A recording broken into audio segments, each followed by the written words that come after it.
guys. Guys, gagawa po tayo ng yung umber juice.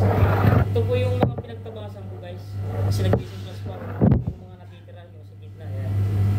So mga pinagputulan po to para wala po ng tapon. Gagawin po natin juice. Pure po na lang halong tubig. Bali ang nangyayari po nito, yung pinakakatas niya, ito yung juice. Isanggol muna natin yung machine.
Tapos na po.